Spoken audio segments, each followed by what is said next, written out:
Venezuelan President Nicolas Maduro says he has survived an assassination attempt involving explosive drones. Mr. Maduro was speaking at a military event in Caracas when the alleged attack occurred.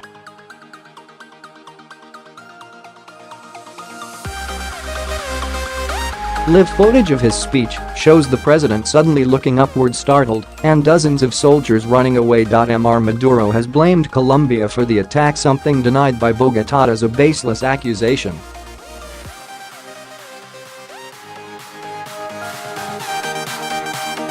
Seven soldiers were injured and several people were later arrested, the Venezuelan authorities said. The incident happened when Mr. Maduro was speaking at an event to mark the 81st anniversary of the National Army.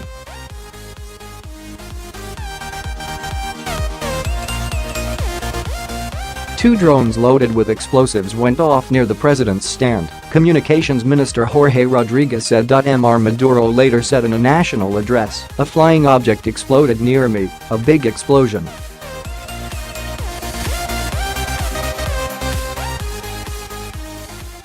Seconds later there was a second explosion. Photos on social media showed bodyguards protecting Mr. Maduro with bulletproof shields after the alleged attack.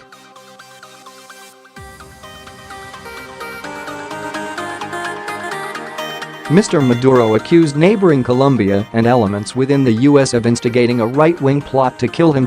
He added that he had no doubt Colombian President Juan Manuel Santos was behind this attack.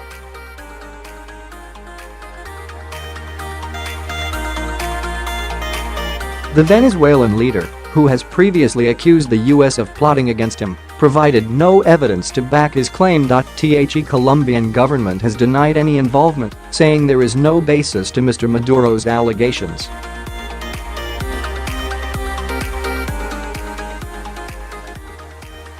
By contrast, Mr. Rodriguez accused Venezuela's right-wing opposition of carrying out the attack. After losing the vote, they failed again, Mr. Rodriguez said.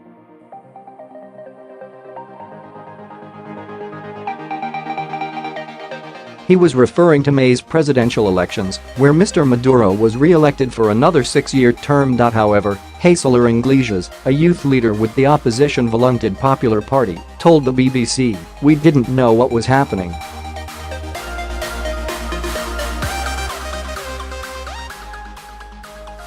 It's hard to believe that the opposition is going to make an attempt when they have never made an attempt in this way in 20 years.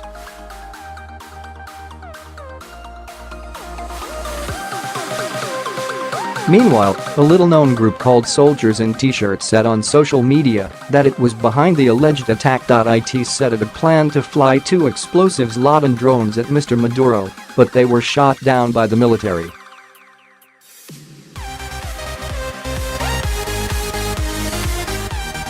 The claim was not backed up by any evidence, and the group did not respond to media requests for comment. To add further to the confusion, firefighters at the scene disputed the government's version of events, the Associated Press reports.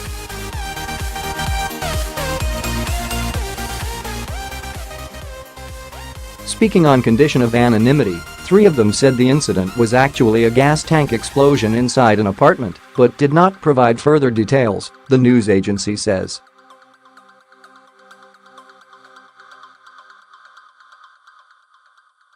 There are still lots of unanswered questions in this, the latest plot twist in surreal Venezuela. President Maduro and his people often accuse the opposition, Colombia or the U.S. of trying to sabotage his government.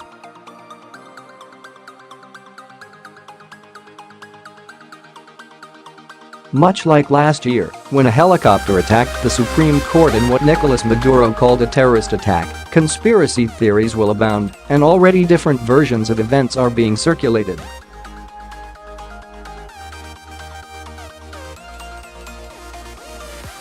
In a country where it's hard to operate as a journalist and where freedom of speech isn't respected, getting to the truth is hard.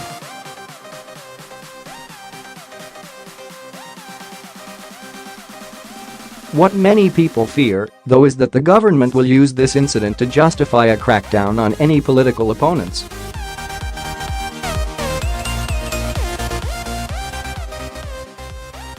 In June 2017, a helicopter attacked and dropped grenades on Venezuela's Supreme Court. Oscar Perez, a rogue elite helicopter pilot, claimed he carried out the helicopter attack and called on Venezuelans to rise up against the government of President Maduro.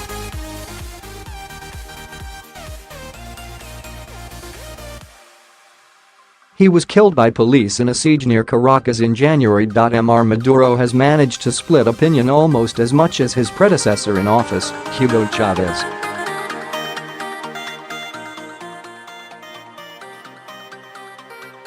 Since assuming office in 2013, Mr. Maduro's administration has drawn widespread condemnation from a string of nations worldwide for undermining democracy and violating human rights in his country.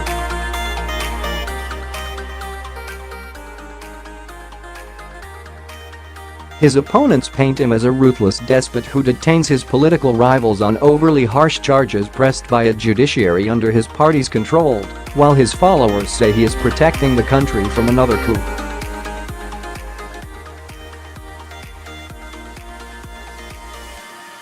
His re-election in May came amid a deep economic crisis which has been driving hundreds of thousands of Venezuelans from the oil-rich country.